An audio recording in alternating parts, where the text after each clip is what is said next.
Check one. Reka nongere umuhereze ikaze mukunzi wa Fidos Official. Reka tukubwire ngo aho uherereye hose reka amahoro y'Imana abane namwe. Abakoze subscribe kuko abantu bafite imitima mibi baza kundebera akavaho nta like na subscribe na comment banumva bimbabaje wiriye ese nibikubita gashyi bishikubita gashyi bantu mwakoze subscribe no mpamvu mvugiye muri uyu muntu muri rusange ndabashimiye cyane byimazeyo abatayikora barayeba gusa si umutande nubwo teza no kubashimira nubwo uteze no kubashimira akora nyine ndabashimira kuba mureba ariko mureba n'umutima mubi ese umuntu kuri atifuza gutera imbere udakoranye umutima mwiza nta kintu kiba kimaze buriya si kandi koko kandi ubu se umuntu utanyifuriza gutera imbere koko arumva afite ikintu kibazo ababona ziriya manga zizabaho gute kandi akajya kuyikora ahandi usaba uyikorera bo ntabwo baba baranateye imbere n'abandi utaratera imbere ni igishya barimo baraguhereza harimo bazana ishyari firi wari umeze ute se hameze fresh mashima Imana turagusuye wenda nizere ko turi buze no kurya mwansuye batagira ngo ntabwo bansuye batagira ngo izi ntebe nizaje aka kanya si kubera iki aka kanya ntabwo byaba se bicaye mu baturanyi kubera ko maze iminsi nkora ibiganiro birimo akavuyo mbona abana bari gusakuza nyine twavuze reka twicare mu baturanyi abana barasinziriye hanyuma dukore video twikorera ibintu byiza bituje nyine mukora umwana akarira nkakatinga nkamuhoza nyine ubona bitaryoshye tubwire iki nk'abantu bagufurikiye baherereye muri Leta Zunze Ubumwe za Amerika muri Canada abo bantu rwose bafite amafaranga bagomba kungurira kamera ariko ndi bamugani abantu bagukurikira reka mbabwire sibyo niba mukurikirana Fidos Official kuri Twitch baragukurikira umusekonde sibyo kandi ukuntu bitewe na dashboard tubona umubare munini uri muri Amerika uri muri Canada Beijing ndetse ni Burundi ni ibihugu byuzuyemo aba diaspora gusa si bose nyine baba bari kuyireba kugira ngo hari umunyamerika oje ukireba n'abanyarwanda kandi noneho bazi ikinyarwanda ikintu kirenze no ukuntu usanga abantu muri comment bavuga ngo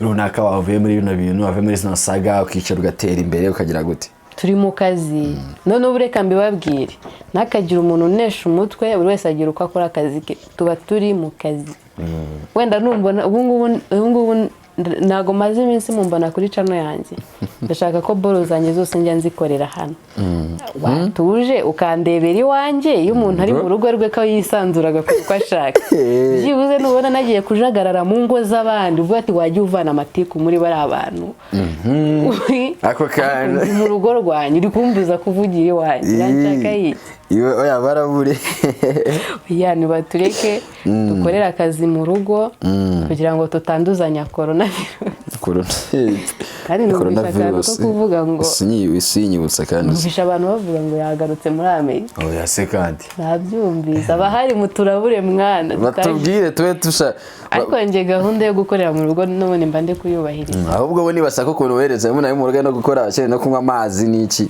suko se kandi ngo biri bavaho n'abafana turabona ejo musu eka mbabwira akuza kantu ngiye gukora ndabyibutse nimba mfite abafana muramfana mwana eka nze mbere kantu ngiye kubakorera ndaza gutamo link muri comment ya group uzi ko ari umufana wese ayinjiremo ariko agiye gukora iki aze andemere mbone ibikoresho umuhungu muri kumva uri kuvuga uzi kugira ngo yemere kunkorera video biba byagoranye cyane mba napfukamye mba nagize ne ubakoze ibishoboka rimwe na rimwe nagenda nkakora uturimo twanjye tusanzwe gucakisha n'amafaranga n'ibihumbi bingahe byo kumuhanga ategaza nkorera bagukureho urubwo n'inzongera kugukorera iganira ngo mbibike kubera kuri amafaranga akabikora akagenda akabibika mu mashini nk'ubu murebe nk'iriya bidi iriya bidi niyo yaprodinze itariki zingahe 7 bidi yabaye ku itariki 3 kubera iki ngo ntango yango ngo nirara nta mafaranga naye nta mafaranga ngo irga n'ababizi irga natwe ubona ko tuva kure kandi n'isi dukeneye basi na make ndibuze kuba nimba hari abantu bankunda ndashaka kubona abantu bankunda ariko ufite abakunzi ufite abakunzi ahubwo nyine ndabizi ko mbafite abo ndashaka kubabona amenye ngo ni urukundo rwabo ni rugaragare turumenye umuntu bimwereka kiri ese muzabimbwira napfuye utakiriho ndiho mumbwire twagukundaga niyo mpamvu ndi bufate groupe nkashyira link aho ngaho muri comment buri muntu wese unkunda amanukemo ayijemo ayinjiremo duhurire kuri WhatsApp ariko bagiye bakanda n'akanyenyeri ubundi niba bikora gutyo bakinjiramo ntabwo nkubwiye ngo urahama 5 n'ibisigaye nushaka bari 100 uza rikaza kurya uriya yamayira abadesi ariko riturutse ku mutima none ravuye ku mutima urukundo kubwo rari urukundo muri kunyereka murunyereke muraje ngo nasabye ngubejo bundi hari ikiganiro ndi kureba cy'umupasteri ari umwe mu bapasteri hano mu Rwanda ejo bundi bari bavuze ko Elisa na Prince Kid batazigira bashakana hari ikiganiro yakoze ari gushimira ukuntu diaspora bamaze kumugurira ibikoresho kamera ibiki bibaze se niba umuntu avuga ibintu byo kubeshya bakamugurira ibikoresho we bakamugurira ibikoresho byo fufu machine nziza HP igura hari hafi 800 mwana nanjye mu ndemere mbona ibikoresho nje ubunje nicara nigura inkuru zanje nanjye mujye mubona mvuga ati twagiye mu karere ka Musanze ahuze urumva nafata umunyamakuru nkamuhagurutse i Kigali ufite kamera ngagiye kunkorera inkuru inyaruguru ubwo sibyo 50 cyangwa 100 nabona byo kumuha nabikura he nabuze byibuza uwo munsi wose kuba umuntu ajya gukora numva mfite inkuru nyinshi zo gukora ako kuya ko mutari kunyereka ko munkigikiye nawe mushaka ko nkora ngatera imbere ese mwayambigenze mwangiza ngo firingungu wangu kuki buri gukora inkuru zimwe munera inkunga nkora inkuru nyinshi zitandukanye kuvanga abaza no kugufasha nizo nkuru bashaka ngo mwikorere kuko nta bikoresho ufite yes nizo bari kugufatira ariko nimba n'ibikoresho uzaza unkoresha inkuru ushingiye kuki nk'ubu ngubu njya nkora ikiganiro naho ikiganiro umunyamakuru twavuganye ko nawe ari bunkorera icyanjye ubwo bivuze ngo abankontorora abagukontoroye arambwira ngo uravuga ibi gutya ubwo ndajya akankorera nk'akavideo k'iminota 20-30 hari video se mujya mubona irengesha iminota 30 noneho abafana bakagira ngo hari n'igihe bajya ngo mfite kamera no mpamvu babwiye mwana abanyamakuru barankoresha urikumva kandi nagara babimenye barankoresha ngufiri ngo giye ngurama ikiganiro kimeze gutya kugira ngo nanjye ngukorere video kandi pe mba numva nshaka gukora ibintu byinshi bitandukanye ko mbura umwanya mbura uburyo mbikoramo kubera ko nta mafaranga nta bikoresho nibaje bikaba ibizimwe mu mbogamizi ikintu nzi kwikorera kuri iyi YouTube uretse kwa uploadinga nta kindi uretse nyine kuba banye kweditinga sinjye bikora hari maze kugira abafana bangaye mu maski YouTube maski ya subscribers 2,300 ibaze kuba ufite abantu nk'ibihumbi 2,300 ese buriya ibihumbi 2,300 buri muntu wese atazanga igiceri cy'ijana wenda tuvuge reka tubare n'igiceri cy'ijana kuri mufana wawe gahibaze mu mafaranga kuvuga ngo ahantu haba harimo amafaranga akabakaba reka ze turebe nta mafaranga make cyane buri munsi nubwo aba uri umukene kajana amafaranga wayabona kuvuga ngo igiceri cy'ijana tugikubye abantu 2,300 2,300 ni amafaranga 2,200 n'amafaranga arenga amafaranga ni menshi none hibase noneho hajemo nawo mutima mwiza wo gutanga 2,300 oya reka tubirege kuba igihumbi fata igihumbi kube abo bantu note y'igihumbi ni amafaranga make cyane inote y'igihumbi kandi umuntu ajya mu kabari akanywera n'ibihumbi 100 ese ubundi ubu mfite nimero ya nka uri kudema nkagwamaga nkavuga ati bamunyoreje igihumbi ni wakima nka mubikorana umutima mwiza mu byatereka dushyigikiye umukobwa wacu mama w'imanga arera imanga ze akora inkuru zigiye zitandukanye nshaka views ese kubona ibintu byose biba byaranze none ngize amahirwe cano yanjye ndi kubona muri kwireba ariko murayirebana umujinya bitewe n'urukundo rushaka kuva mu bafana abafana biyemeje ku buri mufana kuguhereza inote y'igihumbi mu bafana 2,000 ufite ubwo abo 2,000 nibo ndi kubara yaba ari miliyoni 2 n'amafaranga arenga. Harimo kamera nziza, harimo kamera, harimo machine, harimo mikoro. Ku note yawe y'igihumbi, ku note y'igihumbi, umwe ku note y'igihumbi ugiye kundebesha uzigurangaye. Washyizeho nk'ibihumbi 5, ibihumbi 10, ibihumbi 50, abandi baraguze za 25 unlimited. Ibaze urumva ko ari amafaranga make cyane. Ntacye wabutanze ibaze ku gihumbi cyawe Firdausi agatunga kamera na machine na microphone. Ariko iki gihe tugezemo nagara bakunda ibintu byiza, bakunda ibintu bibi. Ni ukuvuga ngo bayikora ibintu bibi, ukora ibishego nako ukomeza gutoka abantu ibiki, amafaranga barayatanga.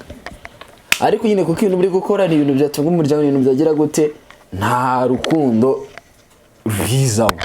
Ubuse murashaka ngo dukore iki? Dusenge tuze dukora ibitangaza. Kugira muri comment basi ikintu bifuza ko wakora kugira ngo mugire umutima mwiza, kuko ndi kubwira abantu bakoze subscribe 2300 mfite. Ubu bari nimureba ikiganiro murasanga banarenze hagiyeho nabandi. No kwanga byiuza ikiganiro koze ariko kiga ni 8,000 tinyuka 8,000. N'ikibushize cyarebwe ni 17,000. 17,000. Nukuri n'abantu 17,000 nabo bireye ko bitagashye n'abantu baguhindurira ubuzima. No bakaba batana ama subscribe bumva urwego rw'umutima mubi bagezeho. Ngo nanjye byibuze mbe ndi mu bihumbi 17 byasaba. Ubwo rero abasimbabara ibyo bihumbi 17 ndabara 2,300 mfite, kuko umuntu wavuze ati reka ngo subscribe abashaka kugukurikira. Anyina bayumva abagushyigikiye amakuru yawe update muskondi. Abo ngoro nibo ndeba. Mbere ariko ndabibona. Ndabahaguruke ubu rwose na urabahagurukiye nabyemeye. Ariko nibyo dushaka ngo nuruhe rugendo rwawe ugiye gutangira mu bijyanye na YouTube, kubona bagiye kujya bagutangira kukurikira, ko ndumva ko ushaka kuba ufite intego no kuba ugiye gukoresha YouTube cyane. Ndayifite ariko ikaba imvugo ikajya mu ngira ruko nabonye ibikoresho. Urumva ko uramutse ubonye ibikoresho urumva uzakora yihe content zo ni nyinshi. Yemba nifuza no gukora film, ko murabizi nagiye mbabwira ukuntu nkunda gukina film. Umva nababwiye abantu batandukanye ngo bamfashe nkine film balance. Imwe mu ntego zo gufungura iyicana no kuzikorera filime zanjye ku giti cyanjye nayirimo. Imana nini z'ubushobozi kandi abizi ko Imana byose ibishoboye, izakorera muri wowe nawe mwese muri kuyireba, n'abandi mutazireba n'abandi babinkore bamfashe. uri kumva nkore akuzi kubwira umuntu ati wamfashije ukanshyira muri filime. Mwana nkana bimwaka nkana mbwati ntuzajye memba njeje nyine for free. Icyo nyene ni ugukora icyo umutima wanjye ushaka. Ukumva byibuze no kabyo ukagira impuwe uzametike. Wenda iyo tike ni yangahe nimba kuva mu Gatsata wenda kujya Nyamirambo si 1,000 kugera ku gaka ni 2. Amafaranga make cyane. Nuna niba na tike ntayo ufite nzitegera. Ariko unyinishe byibuze nunyinisha wowe abantu bakabona ko mbishoboye, bazama amafaranga nanjye impano yanjye mbyara umusaruro. Wenda we niba we atabasha kukwishyura nawe wamenye Imana yakoze kwandika content ngo ningira indi ntegura ngo nzareba ahantu nguhengeka. Mbese nyine ukuvuga ngo wowe kugira ngo ubona aho ujya birasaba ko baguhengeka abantu bazanjomba bakamengeka. Nyamuneka mwaretse guhengeka ahantu arashaka kukuzamura, cyangwa ni kwa kundi azajya kujombamo amasegonda nta n'ukubonye nta n'ubwo wigaragaje kwanza. Ariko urugendo rwa rw'ubuzima uracyari umukobwa ukiri muto pe bishoboka. Wihanganira gute intambara z'abasore bari hano hanze? Cyambere nta undi umugore nawe ntese uri umugore utari umukobwa. Ubundi bavuga ko umukobwa wese ari umugore ariko umugore wese si umukobwa. Gusinyira umukobwa ahubwo uvaho ndi umukobwa w'umugore cyaze ndi umugore. Uri femme abita aba femelle. Ariko nese ko mfite amakuru ko basigaye akunda femelle. Bose bakundira iki no kugira ngo babafatirane nyine. Kwenda gusa ubona ko nifite ikibazo cy'ibikoresho. Nyine ufite ikibazo cy'ibikoresho. Umuntu ashaka kumbwira ati mwana tiye ibikoresho rwose ritari kubikugurira. Ariko nawe nimba ngukemuriye ikibazo nawe ugomba kujya unyemurira ikibazo. tayari akaguprofita. Umufemera afite ikibazo cyo kugaburira umwana we, afite ikibazo cy'ishuri ry'umwana, afite ikibazo cy'inzu yo kubeshamo umwana we ndetse nawe. Ubwo se urumva ari gute atakoroye? Ariko ntago aguprofisa kandi aba arimo aragufasha. We none se umuntu ugufasha kuko bibazo kuki se atayagutereta wa mukobwa utaha iwabo? Ahubwo nyine wumve ko ishaka Imana iba yamukoherejeho azagufasha. Yagufashije se nta kindi kintu ashaka. Ubundi fasha umuntu nta nyishyu utegereje. Agukunda se ndetse ugukunda gusaba ngo ntanguhe ashaka kuza gukunda sibyo kavati. Nese urukundo rushingiye ku kikeri? Urukundo rushingiye ku ki? Urukundo dukunda bitandukanye. Ashaka kuza kavatiro Fidos, ngiye Fidos ndagukunda none sasa kuba nkukunda. Ngiye kugufasha uzanira ibikoresho ujye ukora abana barihirira ishuri. Hanyuma urwo rukundo noneho ruvane mu rwego rw'amagambo wabigeretse abandi bantu sabe erega tukagenda tukabisinyira kuko nkabona ko biri serious. Ibindi byose ushaka niba ndi wawe erega nshaka mfite ubushobozi buri bugufashe nafite ubushobozi bwo gukora ubwo wahitamo ibintu bibiri. Nese mfite izo miliyoni 2 wamwe utazitiye kuzikoramo ubukwe twicare none se ubwo no kuba nazifata ahubwo nta kibazo no kuba nazifata nkazigushorera ukazikoresha mu mwuga wawe. Hanyuma namara wamara kunshorera ukansaba iki? Ntugire icyo nsaba. Saba iki? Kandi nyine uri umukunzi wanjye. Umukunzi bivuze gukora iki? Bivuze ko gusambana. Bivuze ko nese ubundi urukundo n'ijambo gusambana ni ibintu bijyana bifitanye isano. Gukundana no kuryamana ubwo ni ibintu bigendera bisobanuye urukundo. No kuvuga ngo ntabwo aryamana n'umuntu utamukunda. Ubwo si iyo bagiye kugura indaya ubwo abagikunda cyangwa bashaka igikorwa igomba gukora gusa. None se reka kubwira ibyo umuntu ajya kugura indaya ntagarobanura apfa koza agatoranya ngo we ngwino. Nese ubundi abarobanuye iki? For sure. Abantu abizi baduye comment. Sinumva ko buri wese apfa gutora nese hari utakunda igikara hari utabukunda inzoga. Apfa ko yagiye kugura. Gusa nyine urukundo buri rukundo iyo umuntu akunda umuntu n'ibyo afite no kumuha. Okay, nje nta bumenyi mfite ku rukundo ko sindigera nkunda cyangwa ngo nkundwe. Kubera iki udakundwa? Nakunze abana banjye nabo. None se abagukurikira uruza bagukurikira abantu bagukurikira uruza bagukurikira batagukunze? Nje ndi kuvuga ku mubano relationship ntago urakundana. Nese n'umunyeshuri ntabwo ugeze ukundana. Aho ugeze muri relationship n'umunyeshuri? Ntabwo nigeze mba umunyeshuri. Nese mu bwana bwawe? Mu bwana bwawe igihe nakabigiyemo nahise mbyara. Ubundi iyi myaka mfite niyo yari imyaka yo kuba ndi muri ibyo. Urumva ahubwo none ndi kurera abana ndi kwishakisha igitunga abana.